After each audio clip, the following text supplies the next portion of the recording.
అదే నమస్కారం. మన బొమ్మరిల్లు సినిమాలు అనుకుంటా. అంతేనా అంటది ఎవరు, ఆమె జెనీలియా. మన సిద్ధార్థ్ ఇంకేం కావాలి అంటాడు.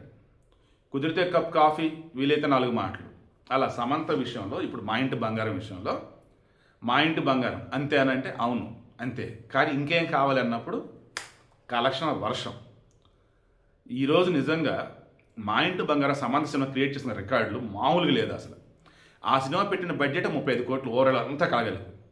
అది 3 రోజుల్లోనూ 4 రోజులు వచ్చేలాగా ఉంది. ఇప్పుడు ఆల్రెడీ నేను మాట్లాడుకున్నా, ఫస్ట్ డే కలెక్షన్ 13 కోట్లు దాటిందని. సెకండ్ డే కలెక్షన్ వచ్చేటప్పటికి సేమ్ ఇంకో 15 కోట్లు యాడ్ అయిందంట పెరిగి 2 రోజుల్లో 28 కోట్లు దాటేసింది. అబ్రాడ్లో $1 మిలియన్ ఆల్రెడీ దాటేస్తుందట. ఇలా చెప్పుకుంటూ పోతే ఈరోజు ఈ సినిమా లాంగ్ రన్లో, ఈరోజు సండే, రేపు వీళ్ళు నెక్స్ట్ వీక్ మొత్తం ఉంటుంది కాబట్టి గట్టిగానే కొట్టేటట్టు ఉంది. సినిమా అయితే చాలా బాగుందంట, చూసిన అంతా చెప్తూనే ఉన్నారు, నేనైతే చూడలేదు. బట్ ఒకటి మాత్రం నిజం, డెడికేషన్ అన్నది కనుక ఉంటే మనం ఏ ఫీల్డ్లో ఉన్నా ద బెస్ట్ అవుట్పుట్ అనేది ఇస్తాం. అదే ఈ సినిమా నిరూపించింది. వాస్తవానికి ఈ సినిమాలో సమంత కాదంట నటించాల్సింది, సాయి పల్లవి అంట. చక్కగా అంటే ఇంట్లో మనిషి అన్నట్టుగా, గృహిణి అన్నట్టుగా చాలా బాగుంటుంది సాయి పల్లవి అనుకున్నారట.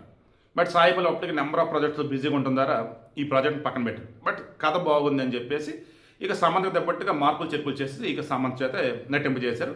Finally cinema super duper hit అయింది. అండ్ సమంతకి మంచి పేరు, నందిని రెడ్డికి మంచి పేరు. అండ్ గతంలో నందిని రెడ్డి ఈ సమంత కలిపి తీసిన సినిమాలు అవుతుంది, దాని నుంచి కలెక్షన్ ఈ సినిమాకి వస్తున్నాయి.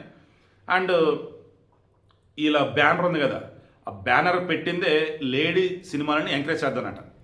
వీళ్ళ బ్యానర్కి సంబంధించి ఓ రకంగా ఈరోజు బంపర్ ఆఫర్ తగిలినట్టే ఈ సినిమా హిట్తో.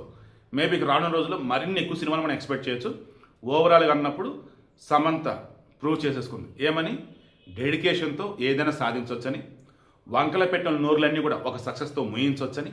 అండ్ ఫైనల్లీ స్టోరీ బాగుంది అన్నప్పుడు, పలానా వాళ్ళు తీస్తే బాగుంటుంది అని అనుకున్నప్పుడు, వాళ్ళు దొరకట్లేదు అన్నప్పుడు, మనకు తగ్గట్టుగా మార్పులు చెరుపులు చేసి కథ చెడిపోకుండా సినిమా కనుక తీస్తే హిట్ అయిద్దని చెప్పేసి మరొకసారి ప్రూవ్ చేసింది. సో ఈ సినిమా చూసిన వాళ్ళు మీరు ఎవరైనా ఉంటే కింద కామెంట్ తెలియజేయండి, మీకు సినిమాలో ఏది బాగా నచ్చింది.